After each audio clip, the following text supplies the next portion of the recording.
I'm Troy Thompson. Over the last 15 years, our family has worked hard to create a place we call the center of the universe.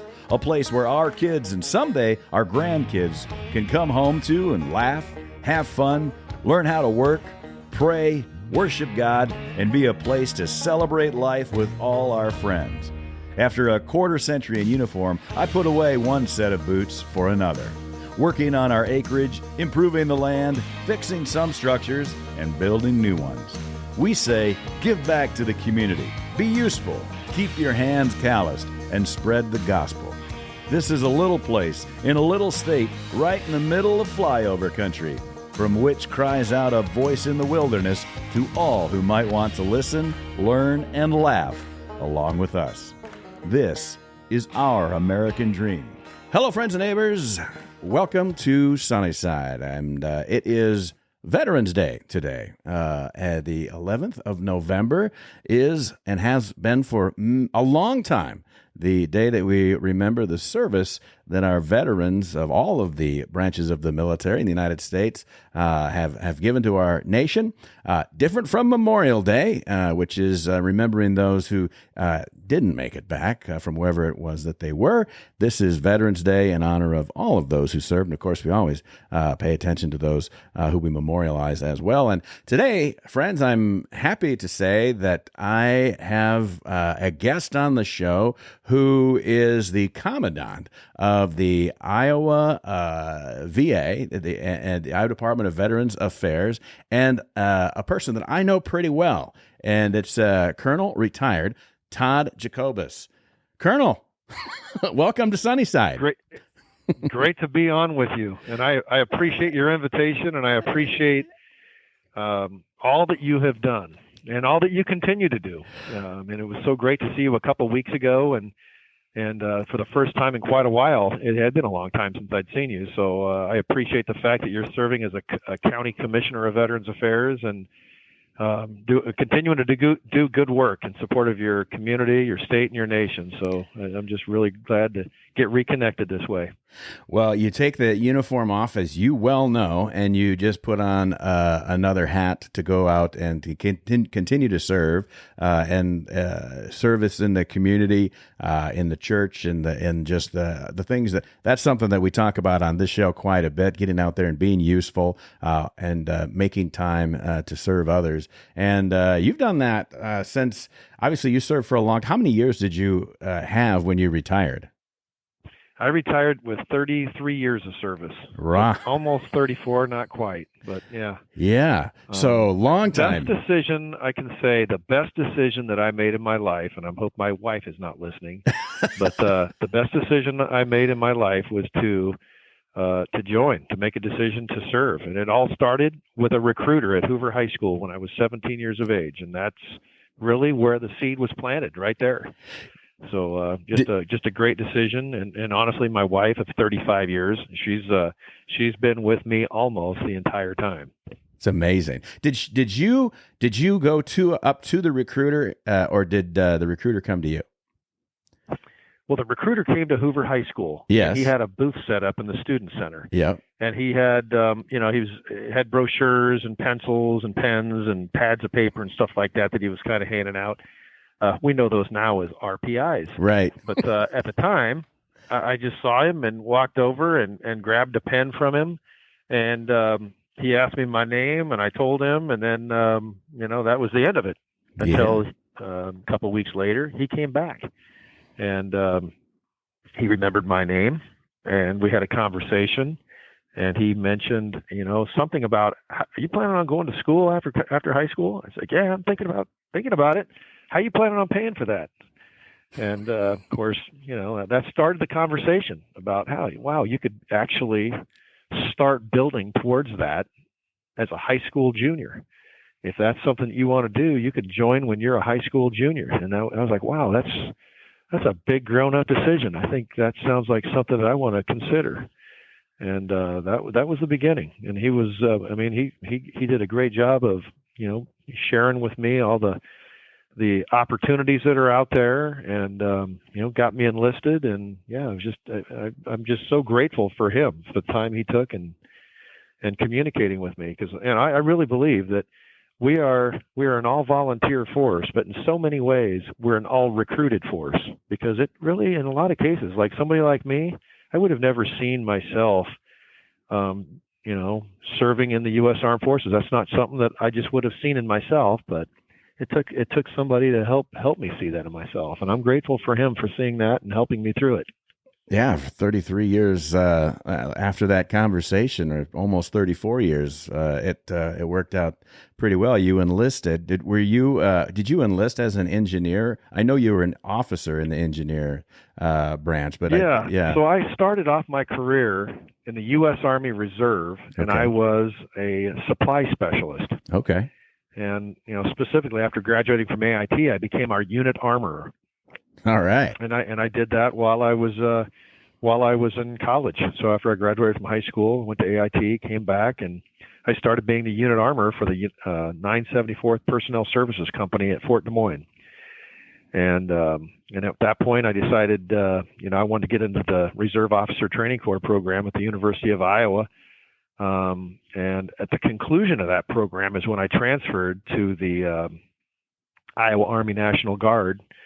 Branched engineer, and began my time as an engineer officer in the 224th Engineer Battalion out of Southeast Iowa, and it's kind of where I spent kind of the next 16 years actually. So yeah.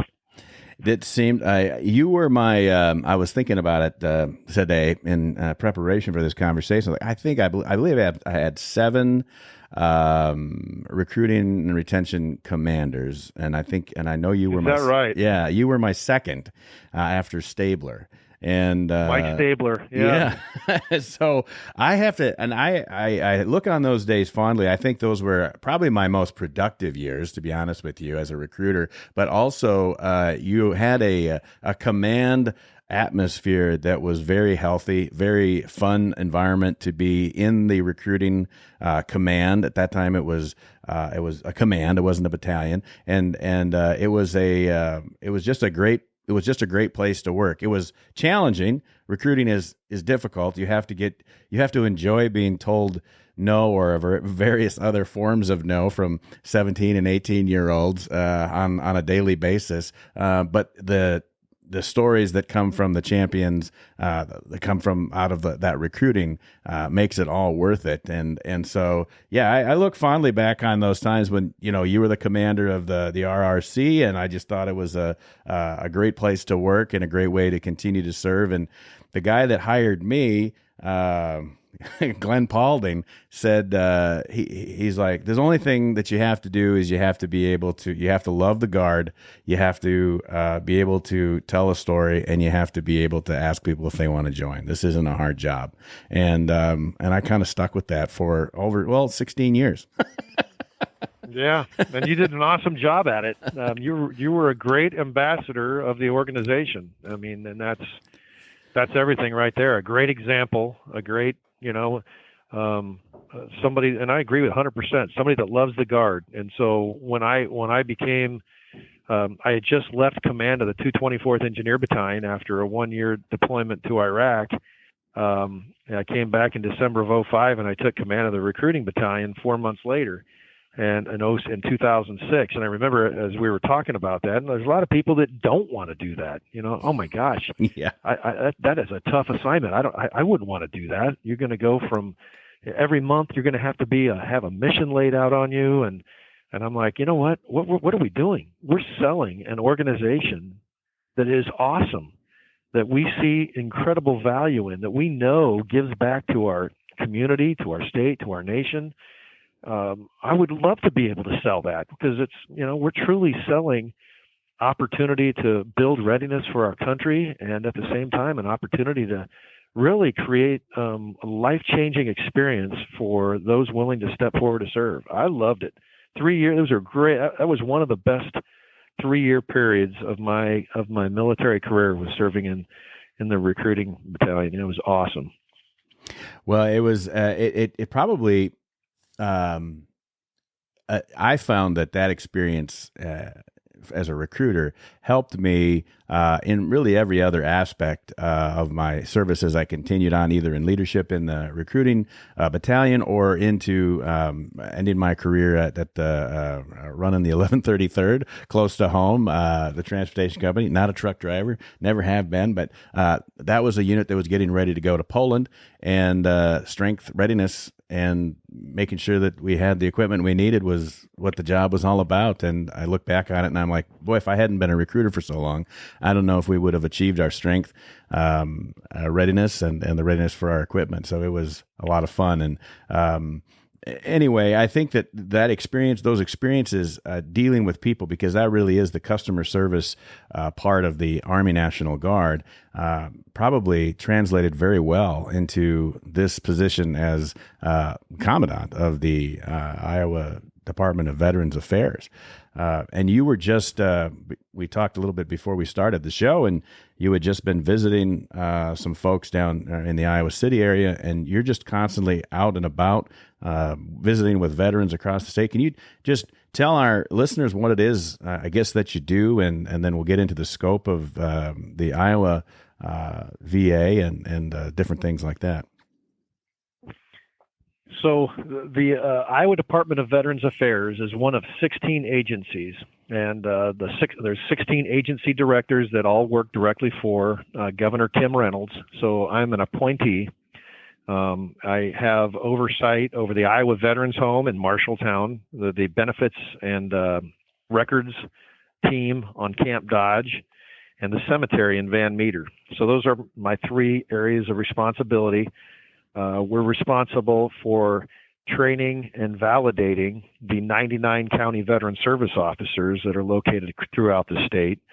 So when you and I saw each other last month, that was our annual commissioner training. Mm-hmm. So every county in the state of Iowa has a 3 to 5 person commission of Veterans Affairs that are appointed by the Board of Supervisors. And we do annual training for our commissioners. And we do semi-annual training for all of our 99 county veteran service officers.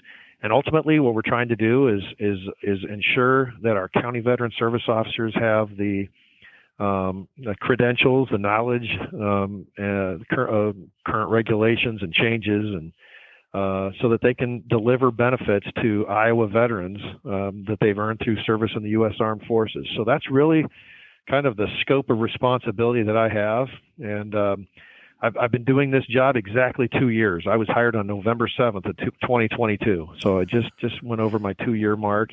And you're right in terms of my service in the Iowa Army National Guard, kind of setting up a great opportunity for serving in this capacity, because I know veterans throughout the state of Iowa, it's truly a privilege to be able to be part of delivering benefits to those who have served, connecting them with opportunities, solving problems,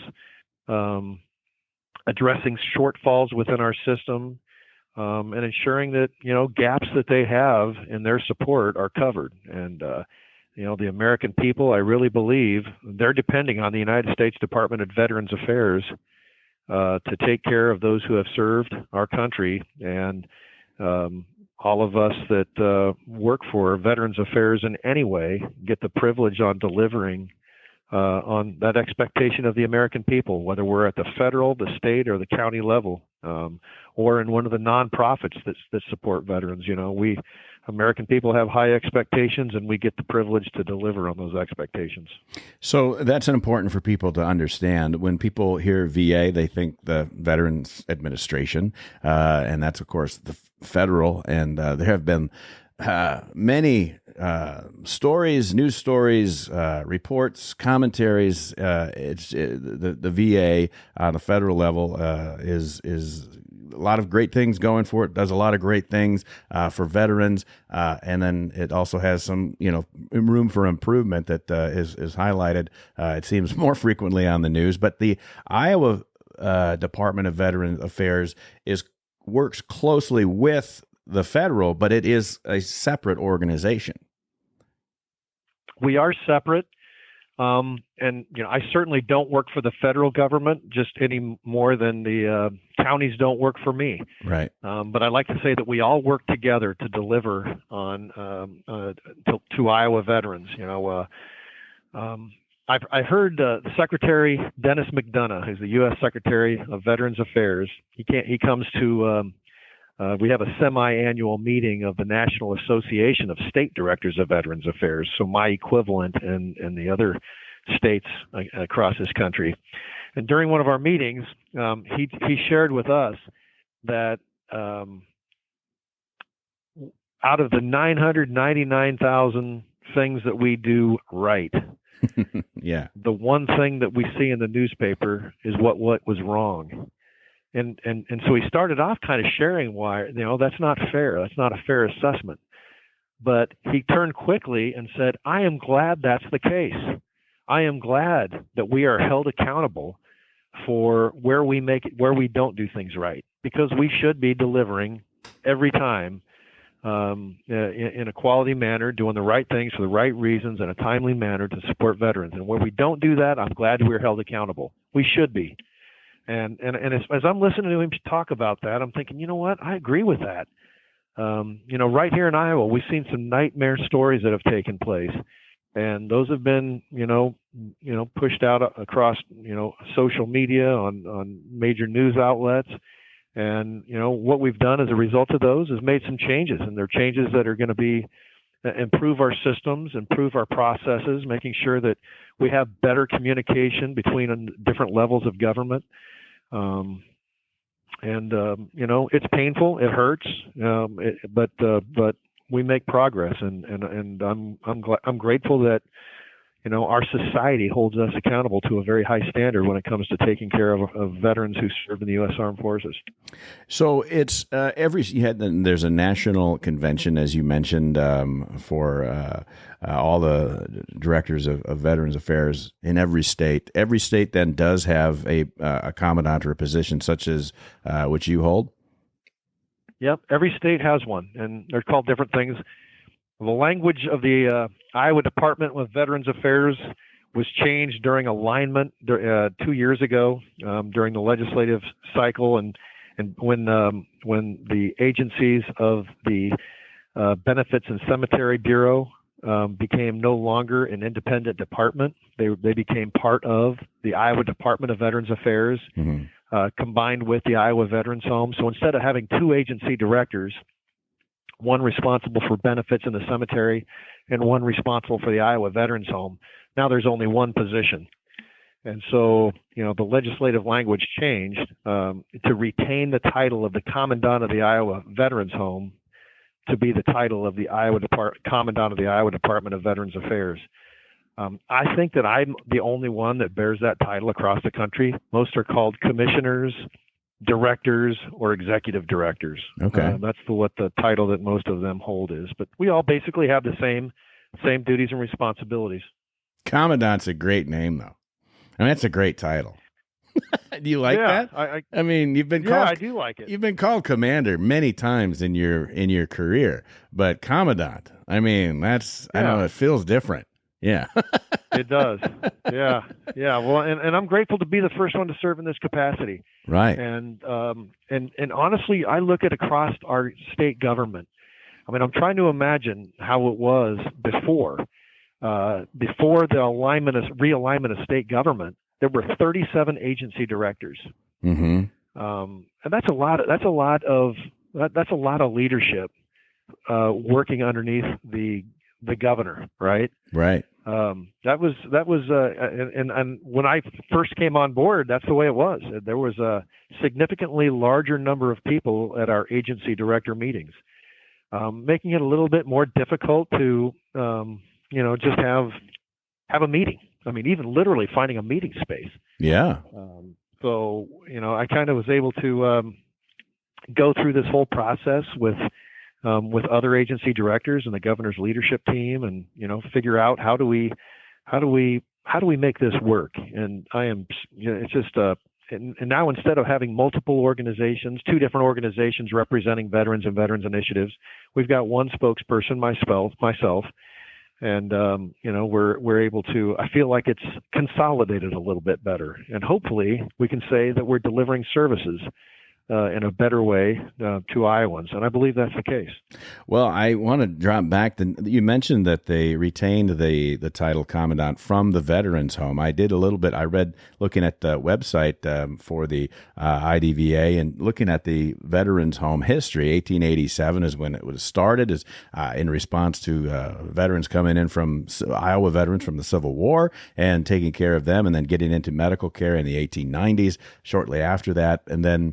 But they had a commandant, and I was surprised to learn that the Veterans Home in 1887, and I don't know for how long this went on, but it was run just like a military base. So the veterans that lived there, they wore uniforms. They marched. They marched together. They had to be in bed at a certain time. They had sentries. It was just like a military operation. And I imagine that ended at some point, because that certainly isn't how the Veterans Home is today over there in Marshalltown. And that's where you're located. That's where you're headquartered, I think.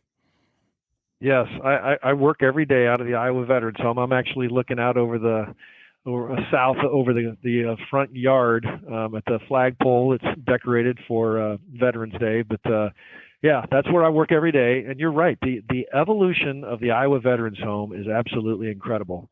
From the time on December 1st of 1887, when the very first veteran from Livermore, Iowa, is that right? Amos Fox came in the front door, front gate, as our very first resident. Since then, there's been over 19,500 Iowans who have called the Iowa Veterans Home their final home. And what an awesome mission! What an awesome mission this is. And you say, okay, why is Marshalltown, Iowa, the home of the Iowa Veterans Home? And so, and it's hard for me to go back in time and, figure out what the elected officials at that time were thinking. But I can only imagine that following the Civil War, veterans were coming back from the trauma that is war, and creating challenges within the communities across our state. No doubt there was a need for some type of a place to, provide a higher level of care and support for those veterans, and the state legislature determined that this would be it, Marshalltown, Iowa. And I think it's just a perfect setting. You can't get any more central in the state of Iowa than Marshalltown. Marshall County for sure. The exact center of the state is State Center, Iowa, which is located maybe 8 miles further to the west of Marshalltown. So we're exactly in the center of the state, and it's just a perfect setting for the state veterans home. When a family is trying to determine what is the next step for my loved one who needs nursing level of care, regardless of whether they're living in Lyon County or way down in Lee County or Taylor County or Fayette County, it's fair to say that we've got it exactly in the middle of the state. So. Today we have 403 veterans that live here at the Iowa Veterans Home and their spouses. So a veteran or their spouse is eligible to live here. We've got 4 World War II veterans. We got 26 Korean War veterans, 213 Vietnam veterans. So over half of our census is Vietnam veterans. We've got veterans of Panama, Grenada. We got peacetime veterans, and we have 26 spouses that live with us. So we got just quite a wide range. We've got several centenarians that live here, and really, this place is a history book. There is walking history in these hallways. We had two Silver Star recipients until within the last 3 months, and now we have 1 Silver Star recipient. We have some heroes here who have really done some heavy lifting for our nation, and it's truly an honor for us to be able to be the ones to deliver on the promise that the American people made to the service members when they enlisted or they took their oath of office. and that is, yes, this veteran, this service member is taking an oath to support and defend the Constitution of the United States. And at the same time, our nation is making a promise back to them that when and if you need us, we will be there for you. And with those of us that get the privilege of working for the Department of Veterans Affairs at the federal, state, or county level, we get to deliver on that promise. And we do that each and every day in spades right here at the Iowa Veterans Home for sure. It's really quite impressive the Iowa Veterans Home is it's not the oldest, but it's one of the oldest in the nation, and it's also one of the largest veterans homes. And we're not a big state; 3 million people live in Iowa, so I think it's is that accurate? That is accurate. Yeah, we are. I think that we're fifth largest across the country. And there's 163 state veterans homes across the United States. So we are one of 163. And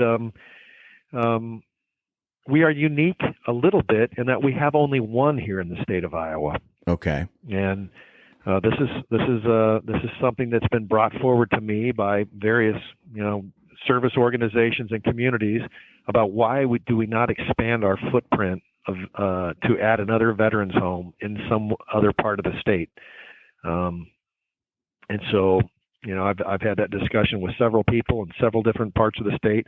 In fact, almost every part of the state, southeast, northeast, northwest, northeast. And it's like, ultimately, the thought that I have is that, we are able to offer everything that we do here at the Iowa Veterans Home in Marshalltown because we have only one in the state of Iowa. Yes. We don't have a 60-bed facility in southwest Iowa, a 60-bed facility in northwest Iowa. We have a 447-bed facility right here in Marshalltown. Mm-hmm. And as a result, there is no facility in the state of Iowa, and I mean any facility that offers what we offer here at the Iowa Veterans Home in terms of support, care, activities, programs, visits, engagement by the community, contributions from veteran service organizations and other nonprofits. I mean, this is absolutely a magnet for, enthusiasm across the state of Iowa, and our veterans and their spouses that live here are the benefactors of that generosity. So you spread that out across multiple facilities in the state, like a lot of states are transitioning to, and it kind of loses. You just can't offer as much. You can't do as much just because you're trying to spread that out over a larger footprint. So, so I really like to think that we have something very special and unique right here in Marshalltown. And if you ask the mayor of Marshalltown, whose name is Joel Greer, I've heard him say the Marshalltown Veterans Home.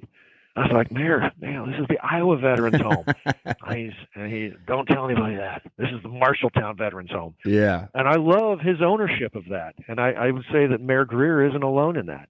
This community of Marshalltown and Marshall County, they take major ownership of activities and events here on our campus.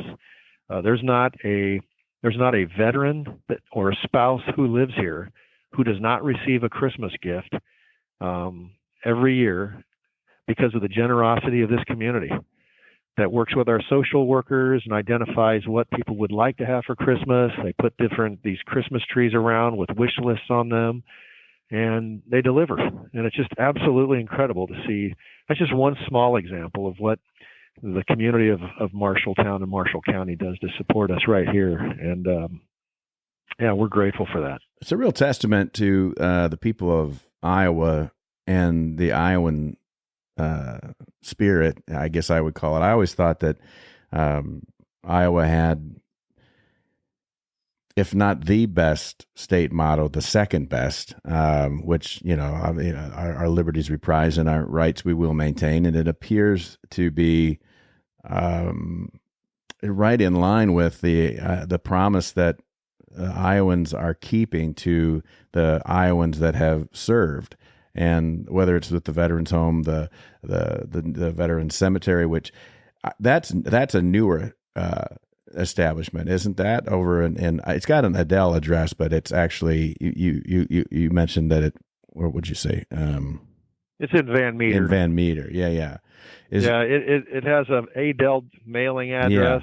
Yeah. Okay. Just because of a frustrating technicality, it is a long way from Adel. We are right outside the back gate of Van Meter. Okay, yeah. So if anybody asks, say we're from Van Meter. All right. Because that's a source of great irritation for our friends in Van Meter. But the Iowa Veteran Cemetery is the first and only state veteran cemetery in the state of Iowa.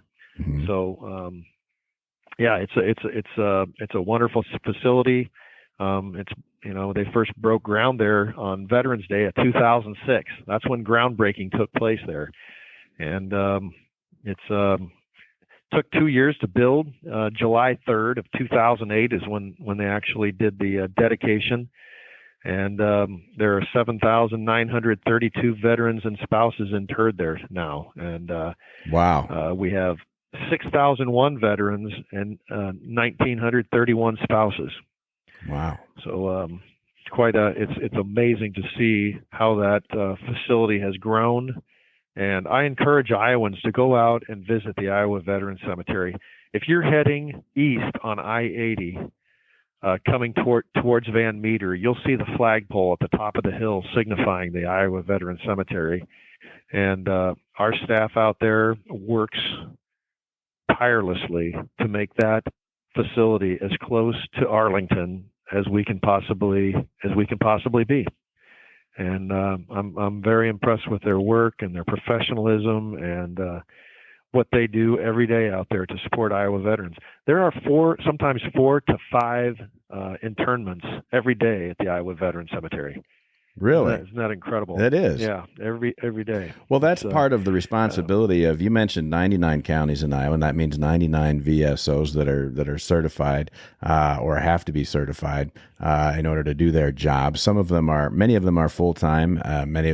Some of them are part-time. Different counties have different strategies, but one of those chief responsibilities, and that includes what I do as a veterans commissioner, is making sure that if there isn't another option by the family to make sure that a veteran is buried properly, that is part of what we do, making sure that happens and that it's cared for appropriately. And I don't know if a lot of people are aware of that. I guess it is a benefit, but it's not something that people necessarily are looking forward to, but it's more like a fulfillment of a promise. Like, we will not leave anyone behind, and you will be honored for your service. I could not agree with you more. That is exactly what it is. From the time a person discharges from the Department of Defense, from whichever branch of service they served in, until we inter them at their final resting place, that falls under the area of responsibility of the Department of Veterans Affairs.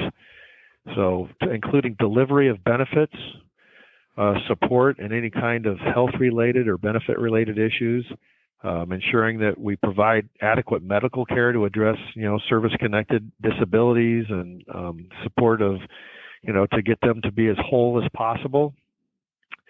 Provide them long-term care at one of the United States' 163 state veterans homes, or one of the state contracted facilities that are out there that are contracted by the VA to provide services. And finally, to provide military funeral honors and inter them in a respectful manner in perpetuity. And that's a promise that I really believe that our nation has made to that individual when they took the oath. And there are veterans out there who served 2 years. Then there are veterans out there who served 44 years. Right. And I know an individual who served for 44 years, and I'm thinking, how can you do that? Well, it's possible. I've met them, and so everything in between. Were they all CW? They all warrant officers? Is that how? CW5. Yeah. This guy's name is Gerald Klinkafus. Oh, that's Gerald great. Klinkafus. He retired, and I had the privilege of giving him his last physical fitness test when he was 62 years old. And I told him, this is in 1995, if I believe it was correct, 1995. I was a captain. And I was like, you know what? you retire next month. This is in October of 95. He retired in November. I was like, you really don't need to do this. It was raining outside. And he said, oh, yes, I do. I've taken a physical fitness test twice a year ever since I've joined. I'm doing my last one. And he did. Yeah. Including the run. So, anyway. That's how it's supposed to be, though. You know. I agree with you. Yeah. I got to agree with you. But yeah. Pretty amazing. Well, I think that we're going to transition a little bit to in just a second, just to talk about Veterans Day and that. But I think it's important that people realize too that when we say we're taking care of veterans, we're making sure that that they are getting the benefits that they're entitled to, and a lot of the veterans don't know or don't think that they are due anything.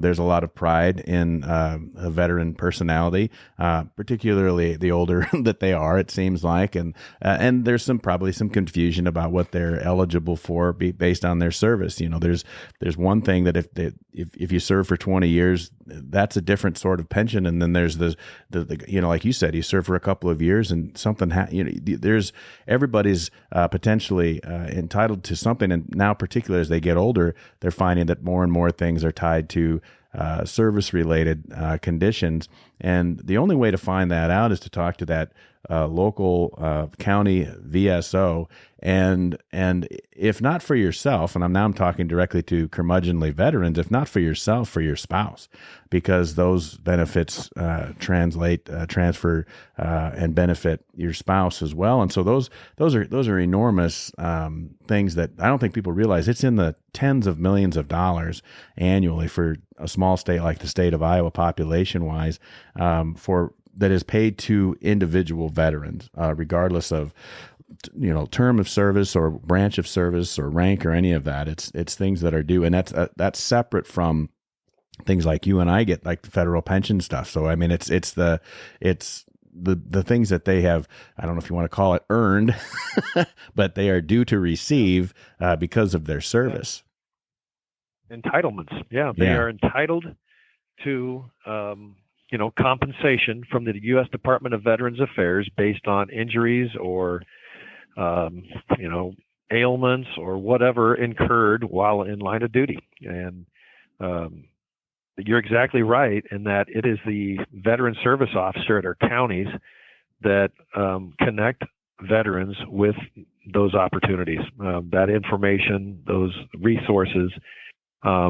And how do we get that information out there to our veterans? You see all kinds of fairs out there. There's a county fair, state fair. We have booths set up, information distribution that way. I think one of the most interesting ways that I've seen of late is an organization that's out there called Coffee and Camaraderie. Mm-hmm, mm-hmm, yeah. So this organization is put together by a gentleman out of Waterloo named Chris Jones. Chris Jones would be a great guy to talk to. He's just a ball of fire, Marine, served in Desert Storm, Waterloo East graduate, worked at John Deere, just a ball of fire. And he wants to help people. Bottom line is he's all about helping people. And he put together a concept called Coffee and Camaraderie, where people come together in a very informal way, sit around a table, drinking coffee and enjoying one another's company as veterans, sharing something that they know that may be of interest with others. And there is so much information that comes out of these different meetings. It's an hour and a half once a month, where I didn't know you could do that. Where did you learn about this? What's that website again? I mean, it's just a lot of great information exchange. And that's really where that camaraderie thing that so many people miss after they're leaving the service. These types of events really reconnect that. And I'm not saying I'm a member of every veteran service organization that I'm eligible to be a member of.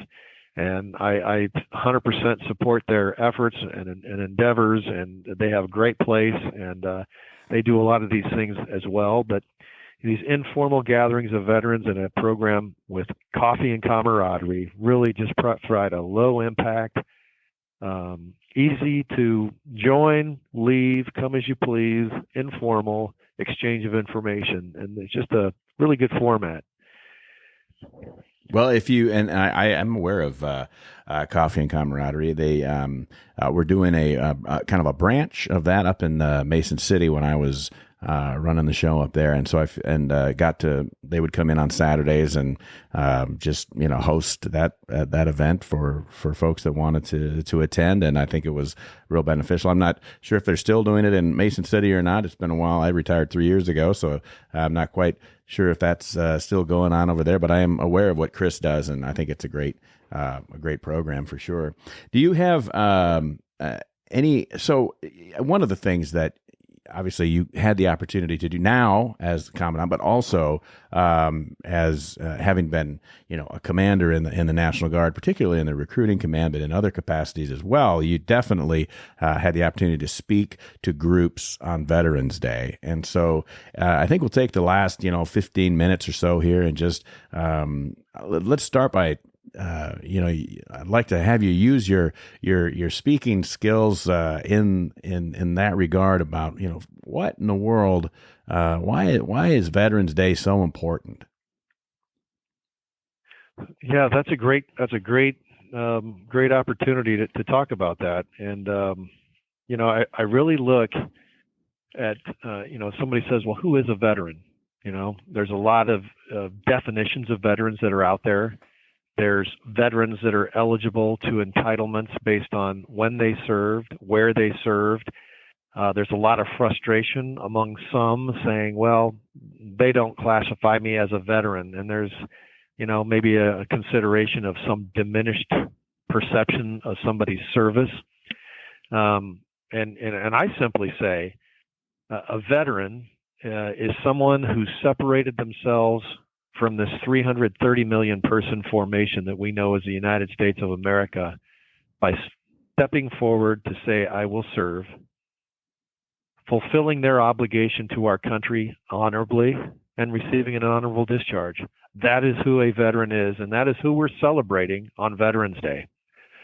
I think all of us that have served in the U.S. Armed Forces remember very, very well the location where we were when we took that oath of office, where we were at, whether it was at MEPS or in some other facility.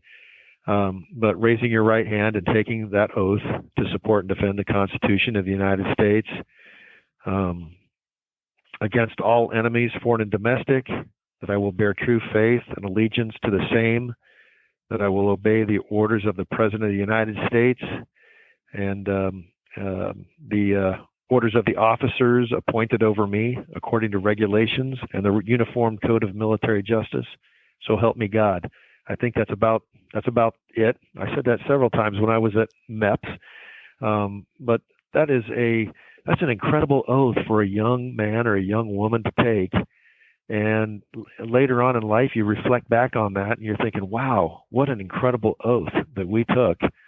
And we had no idea at that time maybe what it meant, where that oath would take us, what would we be expected to do, what the American people expect of us. But those of us that are able to say that we are veterans took that oath, and I think that's just it's a huge sacrifice, especially when you think of our country, which for the first 2 decades of this century was engaged in 2 theaters of operation, pretty significant combat, and we did so with an all-volunteer force. Yeah. I think that's pretty incredible to be able to say, or I mentioned earlier, it's an all-volunteer force. It's also an all-recruited force.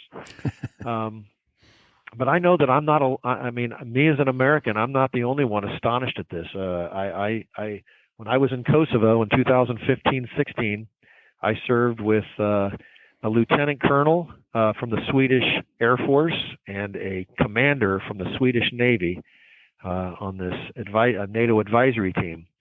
And the 2 of them had done a tour in Afghanistan, serving alongside Americans.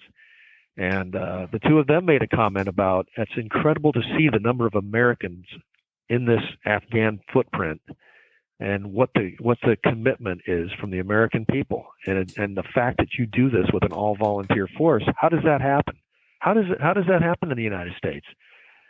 And that's up until that point, I'd never really thought about that. But it's like, I think that I'd like to say that we're special, we're unique as Americans, and I think that generations of our forefathers have been willing to step forward to serve in harm's way, to do some incredibly heavy lifting for our country, and those of us that have followed have just continuously tried to do our best to emulate that model. So on Veterans Day, I think that's a day when we come together as a nation to say thank you to every single person who stepped forward to serve, whether you were a cook at Fort Knox, Kentucky, or you were like our keynote speaker on Veterans Day at the Iowa Veterans Cemetery, Command Sergeant Major Rick Lamb, who spent 12 years in combat zones across our world as a native of Des Moines, as a 1977 Hoover High School graduate, who started his career in the 186 MP Company in the Iowa Army National Guard before leaving the Iowa Guard for a career as a U.S. Army Ranger and a Green Beret for over 2 decades, or almost 3 decades of service. It's like we're celebrating each and every veteran, and I'm glad that we have many programs throughout our state to do exactly that. On Monday, I will be at the Iowa Veterans Cemetery at 8:00 a.m. with Governor Reynolds, and I mentioned the keynote speaker is Command Sergeant Major Rick Lamb. At 10:30 a.m. at the Iowa Veterans Home, I'll be here with our keynote speaker, Command Sergeant Major Steve Hyde, retired, who is a Vietnam veteran, who then had a break of service, came back into the Iowa National Guard, and served as a first sergeant of both Company D, 109th Aviation Battalion, and then Company B, 248th Aviation Support Battalion during deployments of both of those units back to back in support of the 160th Special Operations Aviation Regiment out of Fort Campbell, Kentucky, where it was a global deployment which had soldiers all over the world. So Steve Hyde has seen over 4 decades of service in multiple areas of our globe, and as a resident of Marshalltown. So, we're going to listen to him speak right here in Marshalltown at the Iowa Veterans Home. And these events are open to the public, so everyone's welcome to join us. So I hope that people have to do that and to at least attend, if not the one in Marshalltown, or to be able to go to their local events that they have in every community in our great state. I want to touch back on something that you first of all, you recited the oath of so well and by memory, and so I can tell you have done it before. I was mouthing along with it myself as you were doing it, and I recall it. You did just a great job.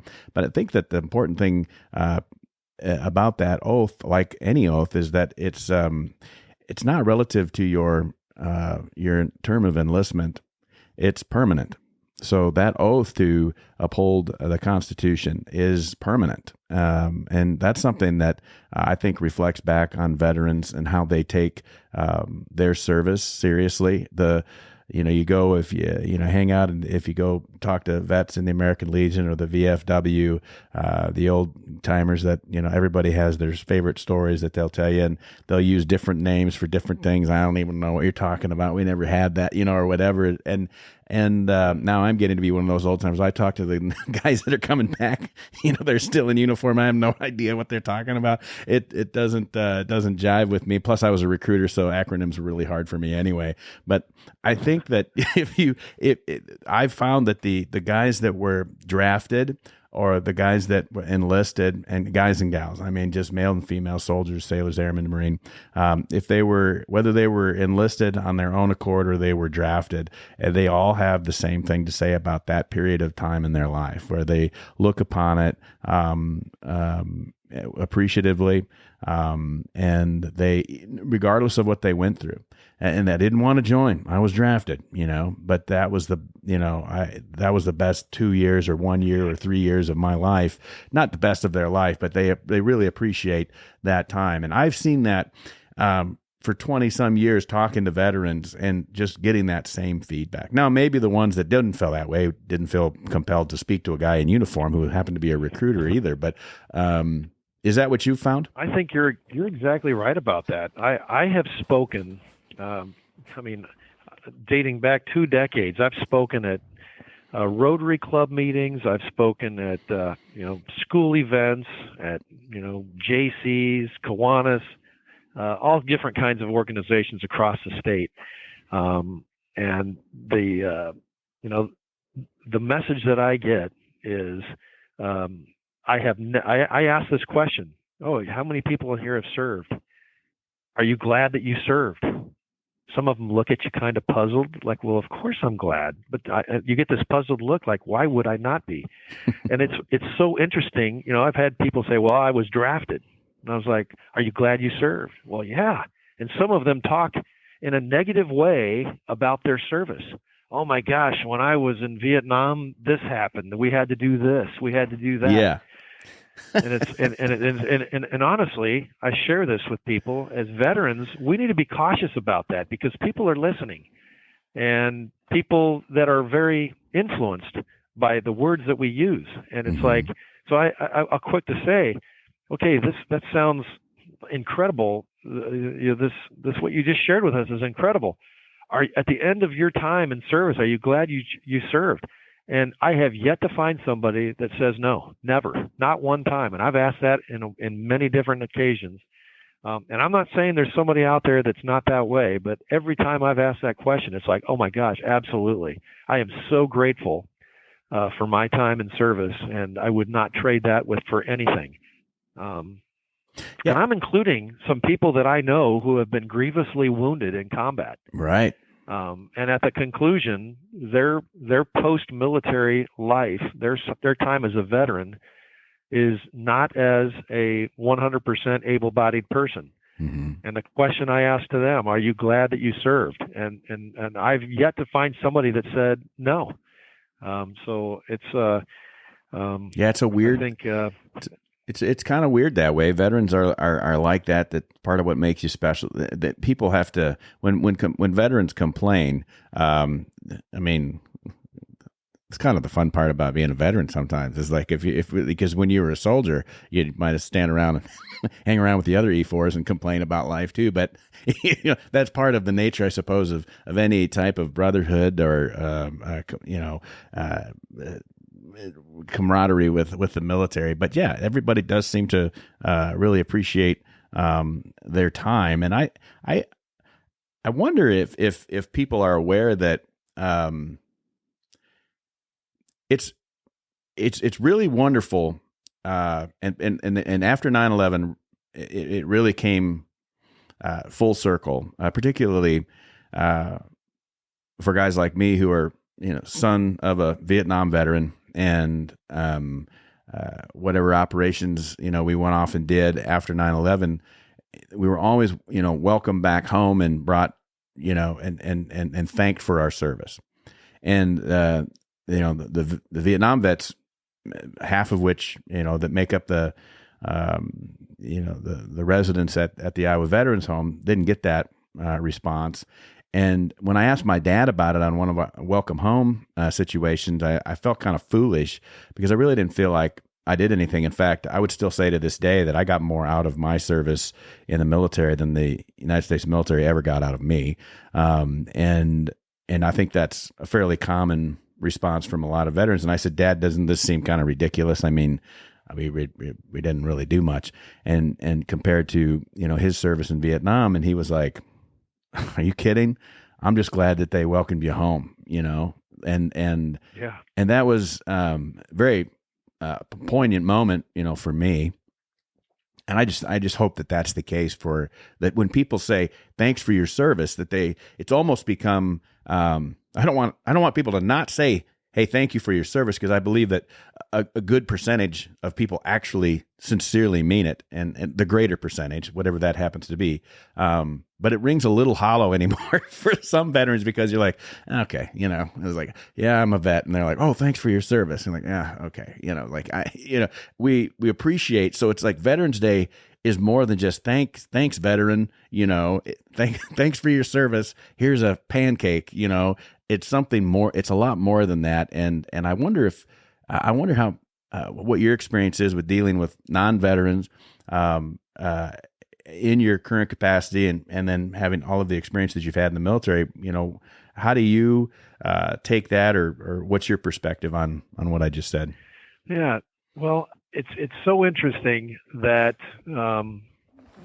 we have as our county veteran service officers out there. If they are a veteran, their position title is director. If they are not a veteran, their position title is administrator. Mm-hmm.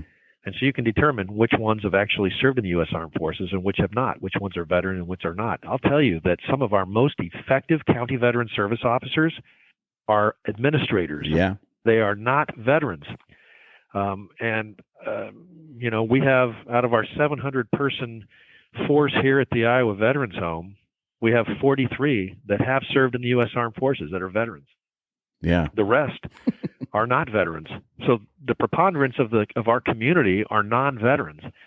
And I see I guess I look at it like, what are we doing to serve our community? What are we doing to serve our state? What are we doing to serve our country? And there are service industries across a wide spectrum that deliver services and support to people who need it. And so there's lots of different ways to serve. Mm-hmm.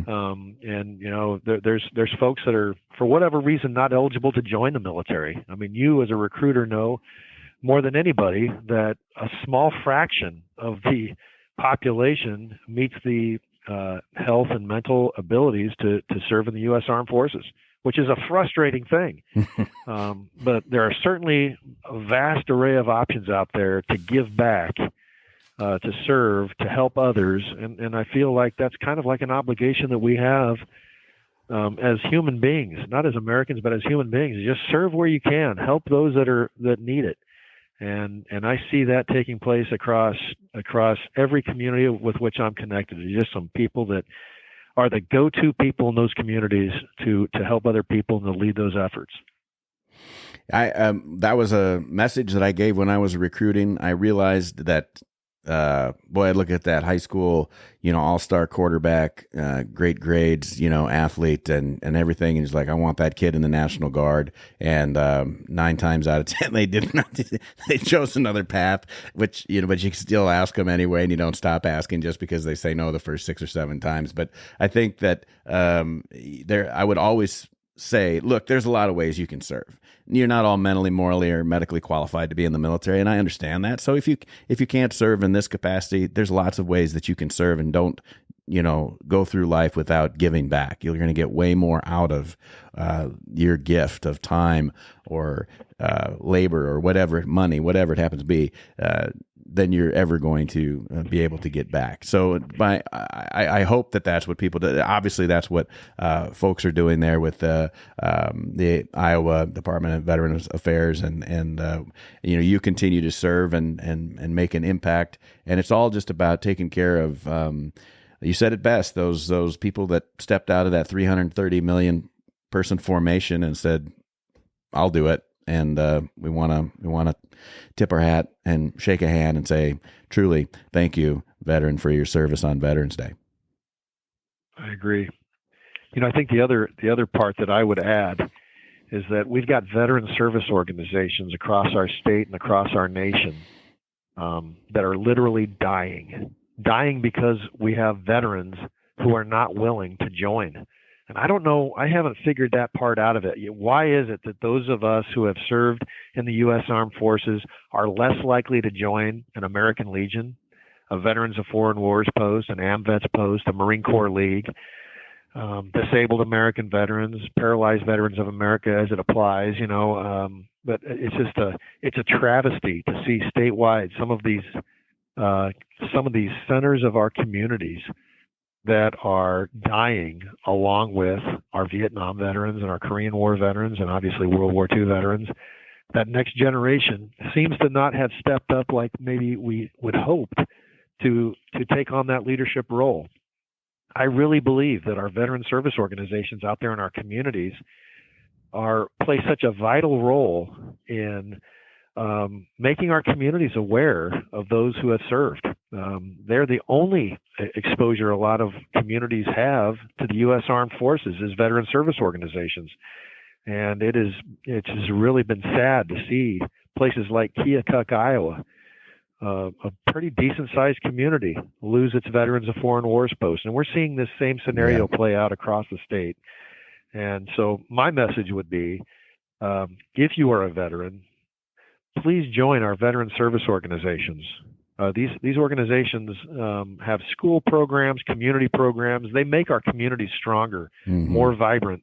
They add great value to our communities, and obviously we need membership to make that happen. So I would ask people to give them a strong look, and if you don't like what you see in a veteran service organization in your community, get involved and change it, because that is absolutely possible, and there are some incredible examples of that across our state as well. So.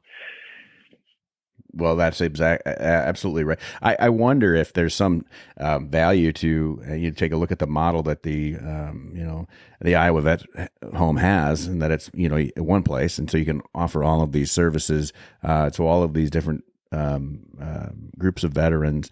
And I wonder if maybe that's a solution. A part of it is I know that some places like Mason City, for example, are kind of moving to an all vets center. And just because, there used to be, I think after World War II, it was, VFW was very important. Did you serve overseas? Did you go, and now it's like people, and of course the American Legion, I'm a member of the VFW and the American Legion, as well. And then the Enlisted Association, lifetime member there for the National Guard and things like that. But it's one of those, there are a lot of organizations out there, and you're right. If you don't like how it's being run, get involved. And sometimes I wonder, some of those old bifurcations that occurred, in World War II, post-World War II era, where everybody, it seemed like, was a veteran, and then they had to distinguish between what kind of veteran you were.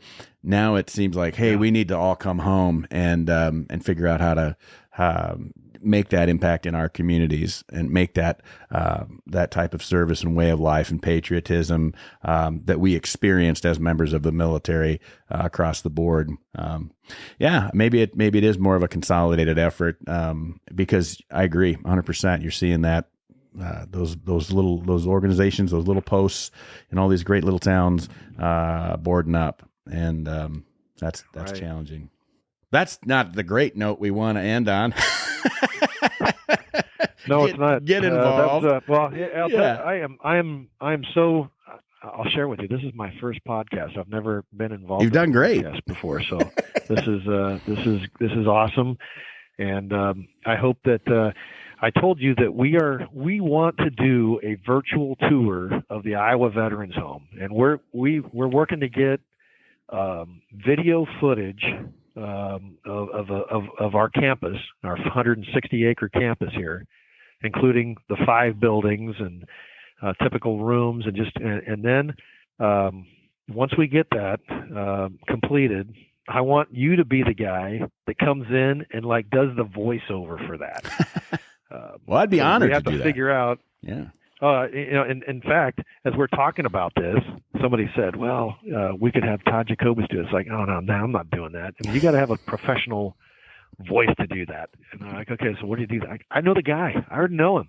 And it was just so interesting that it's like, I said that 3 months ago, and then I see you at the commissioner training, and I was like, right, he's right here. Let's ask him if he's willing to do it.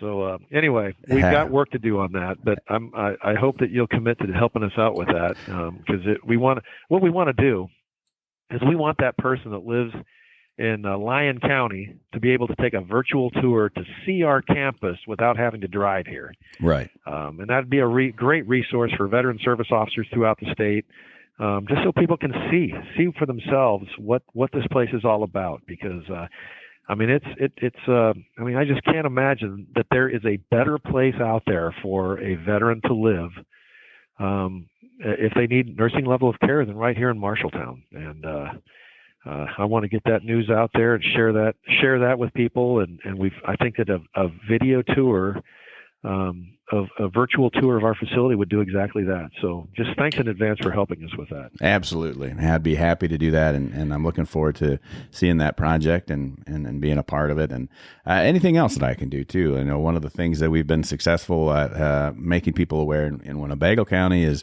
because of the studio that I've got, we'll do PSAs for our area radio stations, and those are just plug and play, whether it's Winnebago County or Lyon County or Dallas County or any of the other counties in the great state of Iowa. It's really easy to, the information is the same. The only thing that changes is the contact number and name. So those are easy things to send by email to a VSO that they can then send to their local radio station as needed, so that people are made aware of either those changes in what is happening in VA, or just what is going on in there in the local VSO right there in the county. So happy to do any of that stuff. Like, that's continued service on my part. So yeah.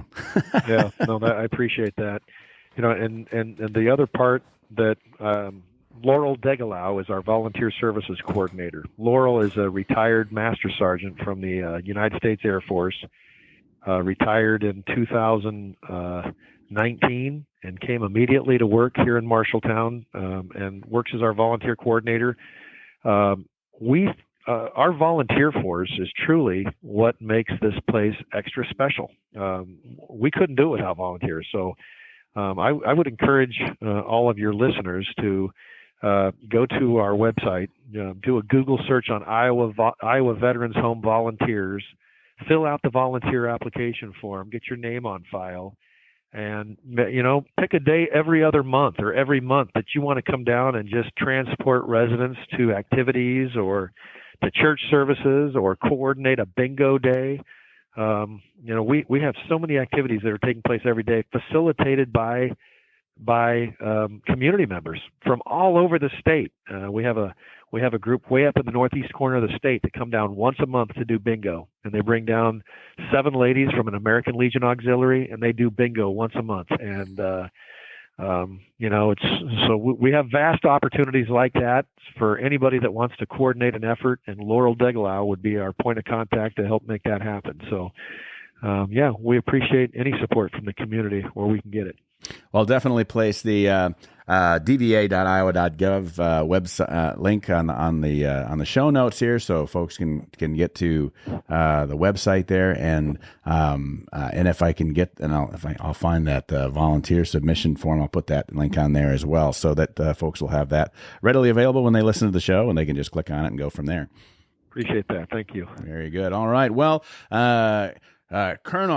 Commandant Todd Jacobus of the Iowa Department of Veterans Affairs. It's been awesome to talk to you in this long-form conversation, have the opportunity to share our feelings about the great work that the VA does in Iowa, the great type of veterans that we have, the folks that support them in the great state of Iowa, the work that you're doing, and most importantly here on Veterans Day, a salute to all of those men and women who have served and continue to serve as we head into the future, whatever it may be. So very much appreciate you being a part of our show today. And most importantly, sir, I think you have been a prime example of what we like to say here on the show, is that you should go out and be the sunny side of somebody else's life.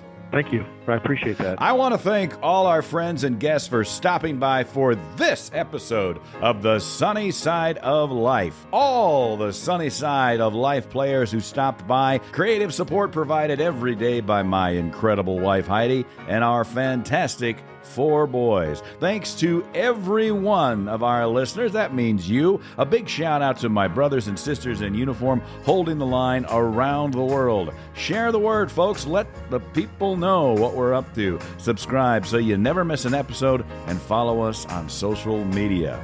All skits are written or adapted and directed by me, Troy Thompson, and are produced here at Sunnyside Farm Studios and delivered to all platforms by Buzzsprout. Music and sound effects are provided by Soundstripe. The Sunnyside of Life is a weekly production about our life on the family farmstead here in Iowa, the liberties we prize, and the pursuits which make us happy. Now, none of this is possible without Christ in our lives. For the Lord God is our sun and our shield. He gives us grace and glory. So may the Lord bless you and keep you, and may the sunny side of your life, liberty and pursuits, be in Christ, and made evident unto you each and every day, and give you peace.